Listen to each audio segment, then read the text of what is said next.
Hello, and I welcome you guys to the another episode of Daily News Analysis for UPSC 2025. As it is 10th July today, and today we are going to discuss the most important 8 articles which were in the Hindu newspaper today. You know, the aim of this video is to simplify the news analysis for you guys. It is not easy for you to read the newspaper if you are the newcomers, if you are the newcomers for the UPSC aspirant. It is not that easy for you guys. It would take at least 3 to 4 hours for you to cover the newspaper, and you would not be that well versed to what articles are important for you. So to eliminate this burden, we had brought this initiative. We in this initiative we give the most important articles and we explain them in the simplest language possible, so that it would be easy for you to understand and it will save a lot of time of yours. I'm not saying you guys don't read newspaper. I would not claim that. But what I'm trying to say you is, if you read these, if you watch these videos every day, and you have some current monthly current news analysis of any institution, then I guess that would be enough for you. If I was at your place, I would not read newspaper. I'm not recommending that to you guys. This is what I would do. I would not read newspapers. I would just watch these videos on YouTube, and I will go through the current monthly magazines which are available on internet, and that would be enough for me. Why I would do this? Because it would save lots of time of mine. Usually it would take at least, if you are expert in reading newspaper, but expert in reading newspapers, for you guys also it would take at least 2 to 3 hours. If minimum 2 hours it would take. But here what we do, in 30 minutes we complete the whole session. Now about this initiative, about this channel, every day we upload 2 videos. In the first video we upload the current news analysis, and in the second video we upload the daily quiz. In the daily quiz we discuss the questions related to the current affairs and the previous year questions, so that it will give you the idea how the questions in the exam would come, and it would definitely help you in eliminating the money options in your upcoming exam. If you would follow these videos, trust me, at the end of this session, at the end of the year, when you would appear in the exam, at least, if not minimum, at least 40 to 50 questions you would be able to clear through our daily quiz program and the daily news analysis. Now, without wasting any time, let's jump to the articles which we have to discuss here.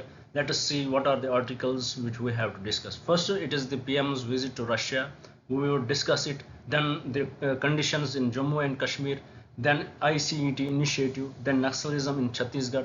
Then NTCEP. Then NEP 2020. Then SFJ ban extended. Then UNHCR. So these are the 8 articles which we have to discuss.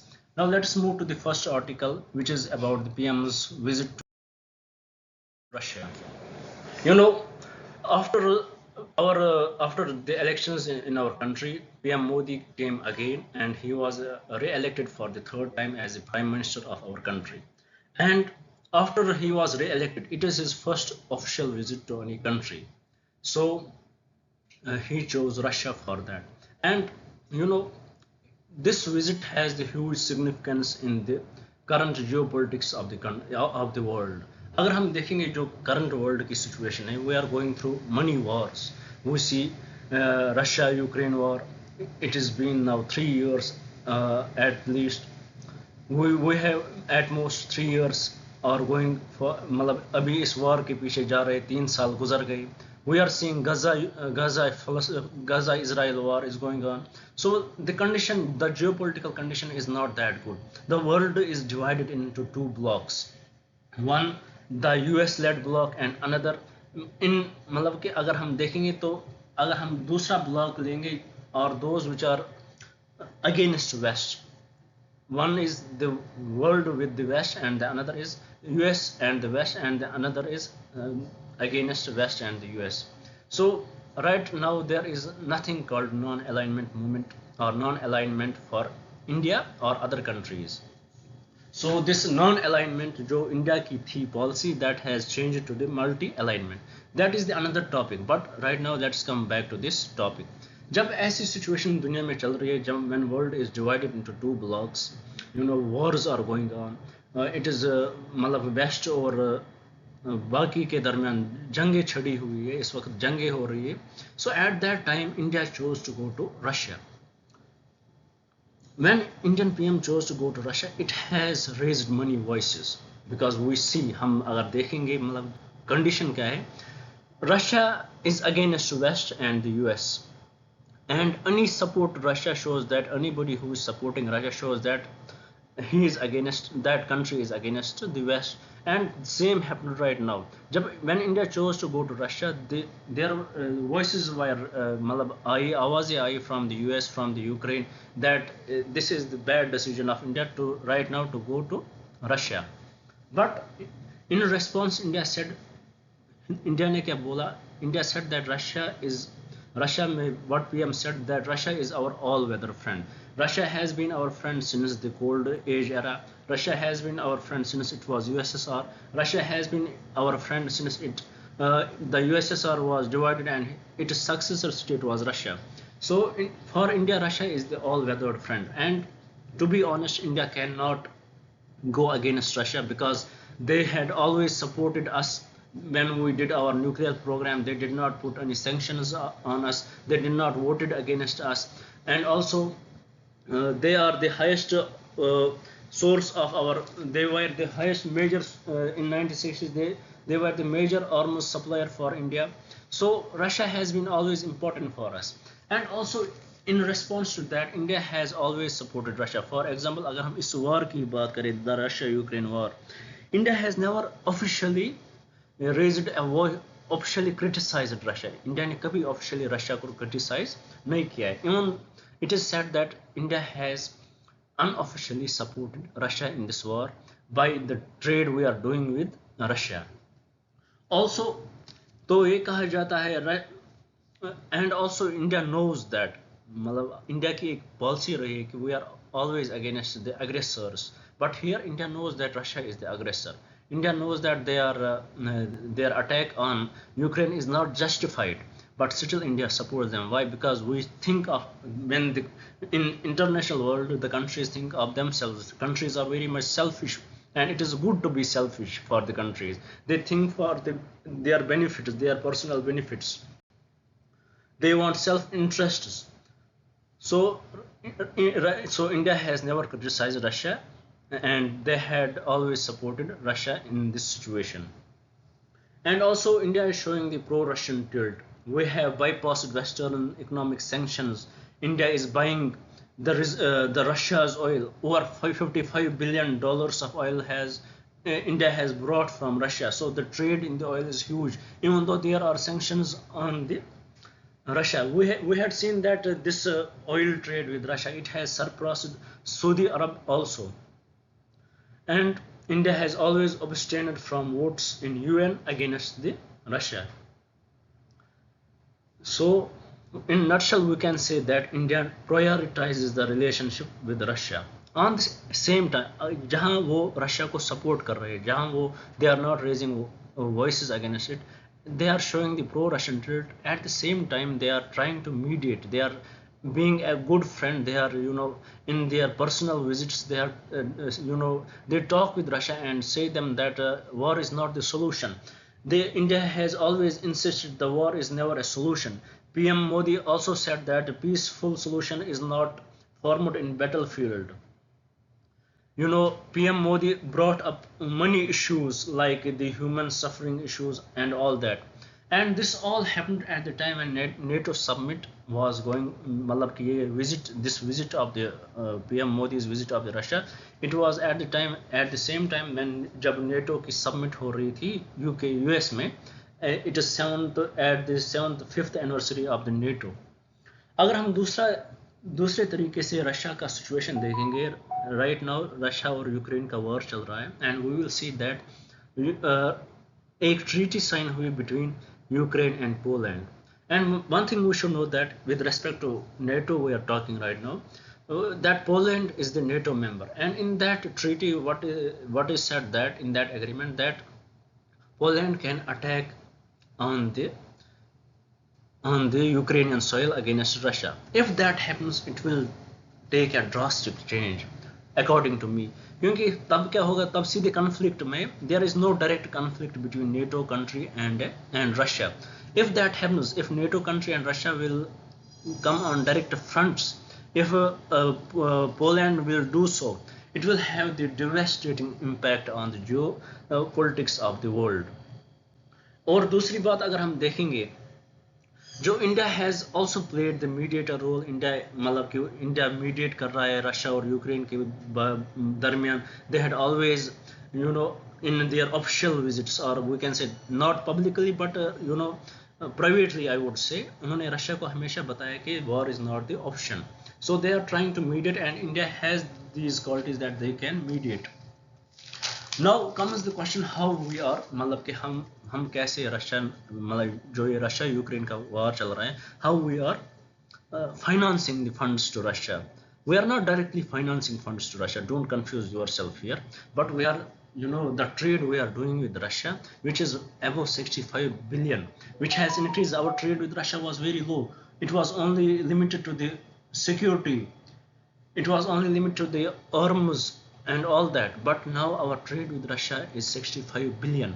This is huge trade, and because of this trade and other trade of Russia with other countries, the Russian economy is stable. And if the economy of a country is stable, it can divert its attention towards the war. So with this respect, we can say we are indirectly we are indirectly financing the Russia Ukraine war and supporting Russia. About trade and economics, there are many things which were discussed in this visit. We have the payment issues because of the sanctions from the US, that was discussed. We were not able to pay in dollars, we used to pay in Chinese yuan or dirham. Now we had signed a treaty in which we would pay in our own currencies. And also Russia will be helpful for us in polar research, for Antarctica. In that area, it would help us in exploration of Arctic. And also PM Modi also discussed about the illegal recruitment, which Russia, if not officially, but it is said that they had promised that they will get all those recruits back to India, even if they don't want to come back. And the people who died in this war, who are Indian citizens, Russia had promised the compensation to them, and they had given them the choice to their parents or to their family to live in Russia. And also in this visit, the counter-terrorism was discussed, in which the Russia also said that the country should not sponsor those countries which sponsor terrorism. Indirectly, it was attacking China and Pakistan.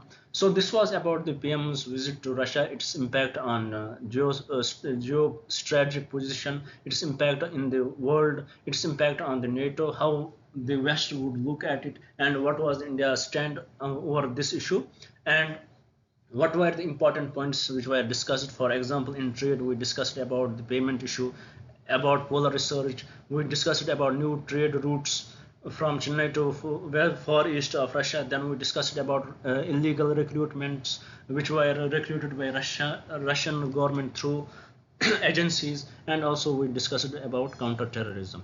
So I hope in this topic I was able to explain this topic properly. If I lack anything, please do write in the comments so that I would rectify myself.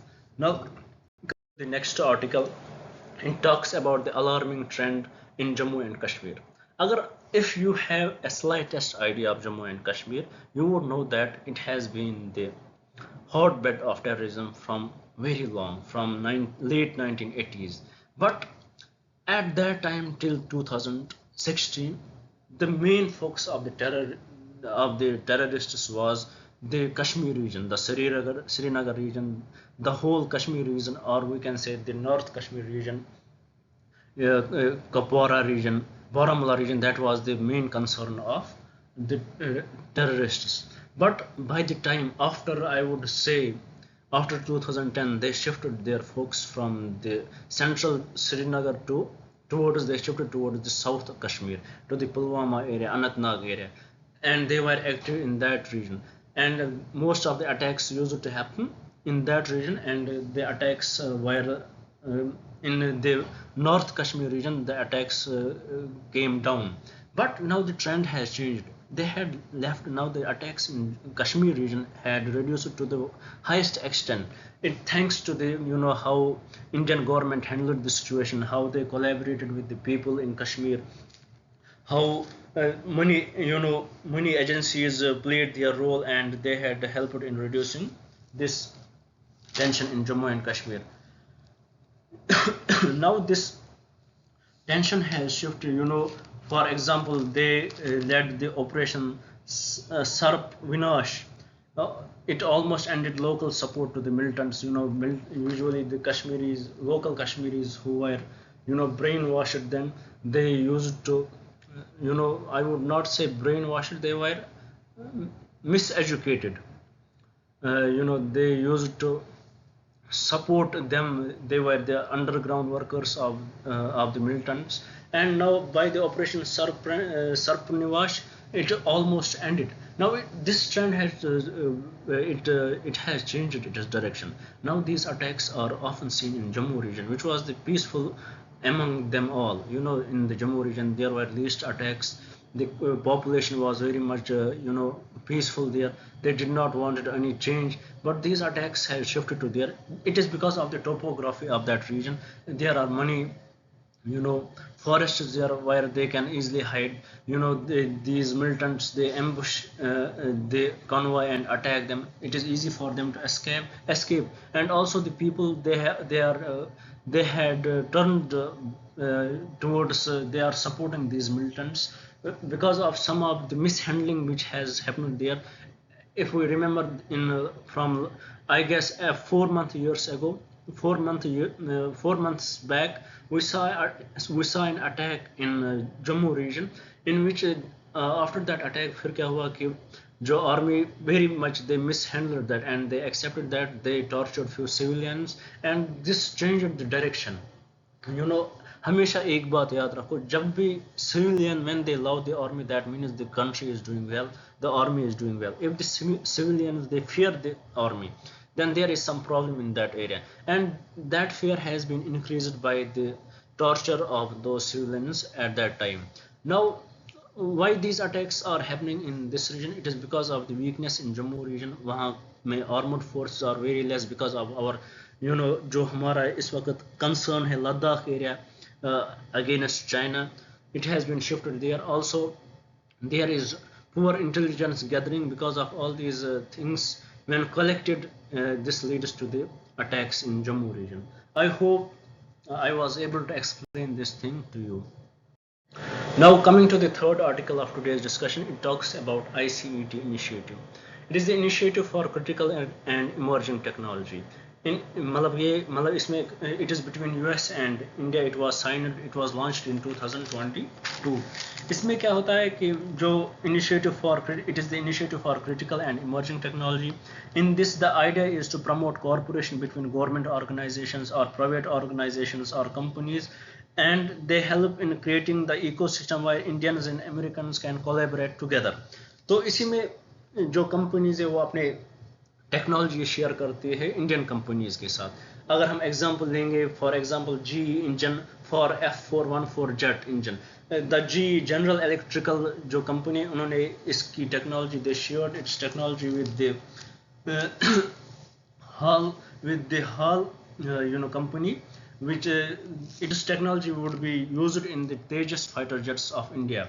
So there is the मतलब इसका main focus क्या है कि ये technology मतलब share हो, और it would lead to the promotion corporation between the two countries. And also अगर हम दूसरी डील देखेंगे, MQ-9B रिपेयर आर्मर्ड ड्रोन्स के बारे में, it is procured for army, navy and air force. Also इसके बीच भी transfer of technology was involved. जो general atomics support, they are supposed to share technology with India, the General Atomics in US, to promote it locally, to produce this MQ-9B locally. Both this initiative, ICET initiative, it is led by national security advisors of the countries, but the author here tries to say that it is not that successful as it sounds, because there are biggest block of hindrance there, that is the military industrial complex of US. It is said that why would American companies give critical technology to India? In US they have very strong IP laws, and also अगर हम देखेंगे जो भी technology share हुई, for example GE jet engine की technology share हुई थी, it is said that only 80% of technology was shared, and that technology was not that critical. जो 20% नहीं शेयर की गई, that was the critical one. So they are saying that it is the failure, it is not the true transfer of the technology. And also जो India has signed an India has signed an agreement with US that they are not going to innovate the technology which they procure from the US. So they are not going to alter any change to it as they used to do with the other countries. So this was about ICET initiative. In this, let's recap it. इसमें क्या था कि the sharing of technology between the companies or government organizations or private organizations, but it is said that it is not the proper, it is not the true success. इसमें जो technology share की गई थी that is not complete, और जो important critical one थी that was not sure. Road block क्या है इसमें? Military industrial complex of US, IP laws in US, and why would companies do that? Going to the next article, it talks about the Naxalism in Chhattisgarh. There had been armed rebellion in the state. Because of these armed rebellions, there had been terrorist attacks there. Huge terrorist attacks. It has started from 1960s itself, Naxalism. But in 2004, the threat of Naxalism increased in India. For example, we have PWG, which is a Naxal authority in Andhra Pradesh and Orissa region. And also we have Moist Committee Center in Bihar, MCCI in Bihar. In 2004, these two organizations, they came together and merged together and formed CPI Moist. जब this CPI Moist was formed, it strengthened the position of the Naxalism in the Chhattisgarh and Orissa belt, and led to many terrorist attacks and killed many armed forces. But in 2009, government carried Operation Green Hint. Operation Green Hint was carried by the government. Green Hunt was carried by the government in 2009 with the help of the CRPF. They raised the special warfare unit called Cobra, and by that they were able to curb the Naxalism. But it was curbed for some time. The attacks were reduced, but post 2015, these attacks, there are attempts to revive the Naxalism. India has managed to inflict damage to Naxals in 2004. Mostly in Chhattisgarh. This article is about Chhattisgarh, how some huge number of Naxals were killed in 2024 itself, according to the report by the Ministry of Home Affairs. And also the deaths of police officers had reduced. So this was little history about the Naxalism in Chhattisgarh, and in fact in Orissa, how the two blocks came together in 2004 and increased the attack.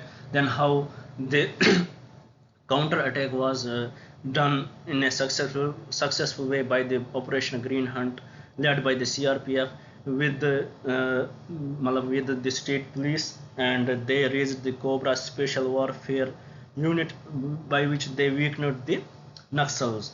But post 2015, these attacks, they try to revive, Naxals try to revive, and they are still in a position to revive it. But in 2024, they had faced the major damage in the Chhattisgarh, and deaths of police persons which they used to kill, that has also reduced. So this was about the Naxalism in Chhattisgarh. Now coming to the next article, it talks about National Tuberculosis Elimination Program. Why it was in news? Because of this lady Soumya Swaminathan. She was appointed as advisor to the Ministry of Health to advise government in achieving the target of eliminating tuberculosis by 2025. It is the ambitious target. It is not that easy, but let us discuss about it a little bit. About National Tuberculosis Elimination Program, it aims to eliminate tuberculosis in India. How would it eliminate tuberculosis in India? By the proper diagnosis and treatment, you know, proper tests, emergence to देखेंगे मतलब हर एक चीज what are the drugs which are required for that. So what is the challenge in eliminating these? The challenge is to diagnose these patients, it is a challenge. Treatment is a challenge, and also emergence of drug resistance with respect to the tuberculosis, that is a challenge. And these are few challenges in मतलब कि tuberculosis मतलब testing कैसे करें, how we would sanitize the people, how this information would be shared with the people. These are some challenges to the national to the elimination of tuberculosis. And also we have to check whether the drug resistance with respect to the tuberculosis is there, so that is also one of the challenge to it.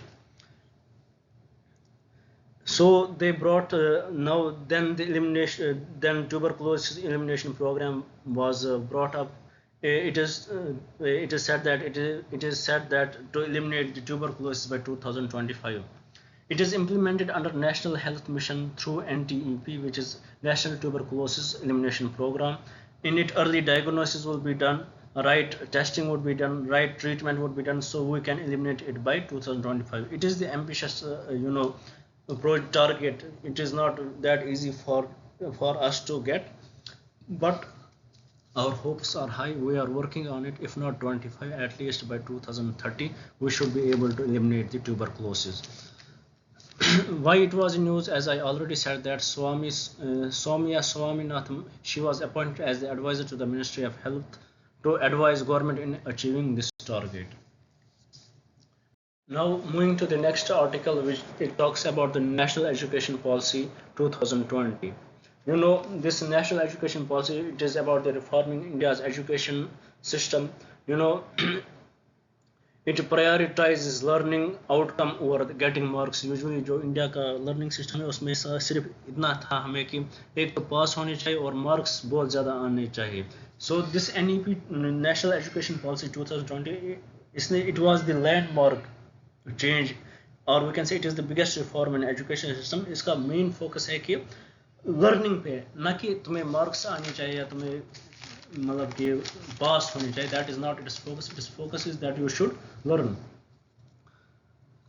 This NEP came with the renewed vision to transfer India's education system from primary to higher educations.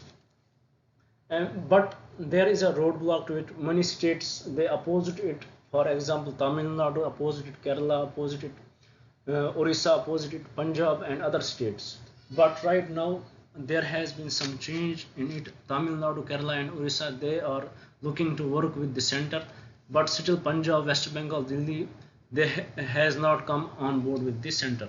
So why? Let's recap this article. Let's try to grasp the knowledge behind it. पहले हम देखेंगे ये article क्यों था news में. Because of this news that Tamil Nadu, Kerala and Orissa are ready to work with the center in bringing in the national education policy in their respective states. But still the Punjab, West Bengal and Delhi, they had not come in board with the center.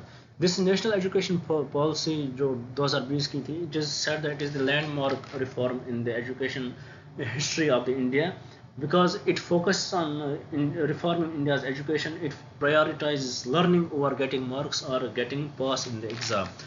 But to this national education policy, there are some hurdles. For example, some few states, they are opposing it. In those states, they are Tamil Nadu, Kerala, Orissa, Punjab and West Bengal, and Delhi is also against it. This was about it. And in this, we should know that Tamil Nadu, Kerala and Orissa are ready to work with the center. Now coming to the last article of today's discussion, it is about the United Nations High Commissioner for Refugees. Why it was in news? Because they visited Pakistan. We know that the financial condition in Pakistan is very weak, and unfortunately for them, they are neighbors of Afghanistan. And unfortunately for them again, the condition in Afghanistan changed very drastically from last 2 years when Taliban regime took control. When Taliban regime took control, the many people who did not wanted to live under Taliban, they migrated to Pakistan and went to the refugee camps. And if there are refugees in a country, then it is the responsibility of the country to feed them. They cannot send them back. So with this regard, they have to treat the Afghan refugees. But unfortunately, the financial condition, the economic conditions of the Pakistan itself is weak. Even their own citizens are suffering right now. So it is not that easy for them to look after those Afghan refugees. In this case, the condition of Afghan refugees is very weak. They are very vulnerable. They are very vulnerable to diseases. So with this regard, the United Nations High Commissioner for Refugees came to visit Pakistan and see the conditions of the Afghan refugees. And it was, if we should know that it was established, this United Nations High Commissioner for Refugees, it was established in 1950s after Second World War, when it after it took care of the refugees of the Europe after Second World War. So this was about it. I hope I was able to explain this on today's session. I was not that well today, but I tried my best. I hope you would like this video and subscribe to this channel.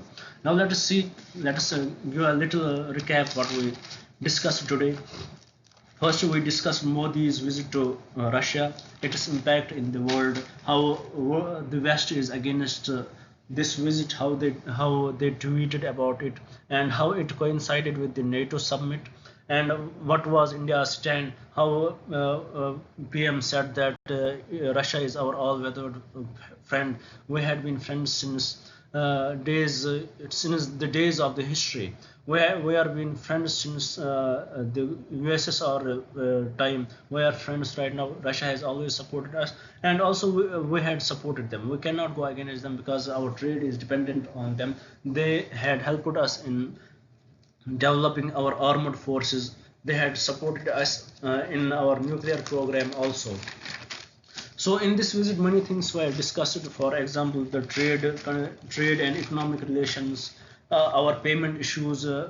As we know that Russia is under the US sanctions, so there are some payment issues they were discussed, and also INSTTC corridor was discussed, polar research was discussed, and illegal recruitment of Indian youth, it was also discussed, and also the terrorism. Then after that, we discussed about the alarming trend in Jammu and Kashmir, how the terrorist attacks had changed from the Kashmir region to the Jammu region because of the lack of intelligence, lack of support from the local people, and because of the topography of the area.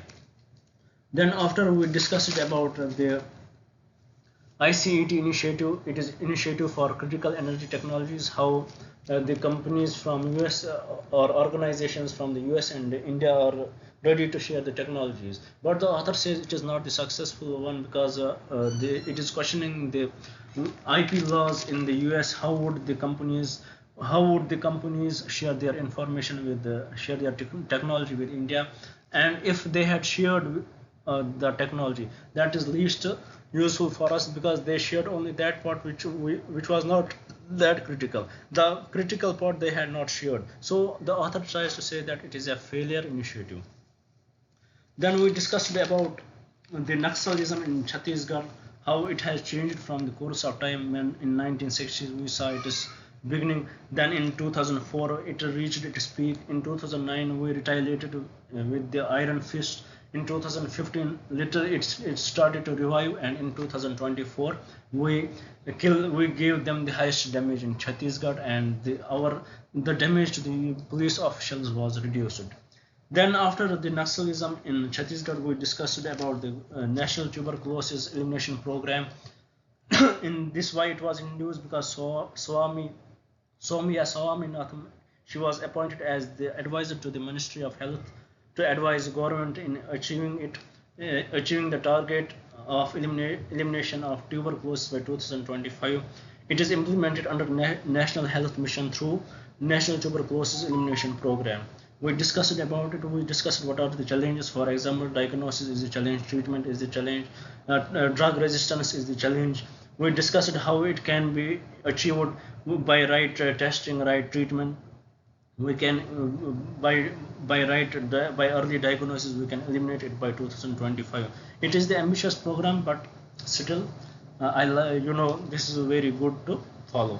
Then after that we discussed about the national education policy of 2020. We discussed about the how it is the landmark reform in the education. It focused on prioritizing learning rather than passing the exam. But there are some states which did not recognize it, which did not like it. They are Tamil Nadu, Kerala, Orissa, Punjab, West Bengal, and some UTs like Delhi. But right now the Tamil Nadu, Kerala, and Orissa, they had started to work with the center. Sorry, one article which we had forgot to discuss, it is about the Khalistani terrorist outfit SFJ. It is banned under UAPA. Home Ministry banned it. Now Home Ministry has extended the ban on it for more 5 years. And we know that the Panno Gurmeet Panno, I guess is his name, the owner, founder of this organization. There was an assassination attack against him, but India denied those assassination attack. So it is related to that. It is the Khalistani terrorist outfit, and it has been the ban on it has been extended to next 5 years. Then the last article which we discussed, it is about the UNHCR, United Nations High Commissioner for Refugees. They have visited Pakistan to look Afghan refugees in Pakistan because of their adverse condition. About UNHCR, it was established in 1950 post World War II. So with this I conclude today's discussion. I hope I was able to make you understand the concepts behind it, and if I was not, please write me in the comments what are the changes I need to bring in my way of teaching. And please do subscribe to this channel. When you subscribe, it gives me the energy, it motivates me, and it is kind of the acknowledgement from you guys, so that I would work more harder on it and give you the best information possible. Thank you for staying with me. Thank you very much.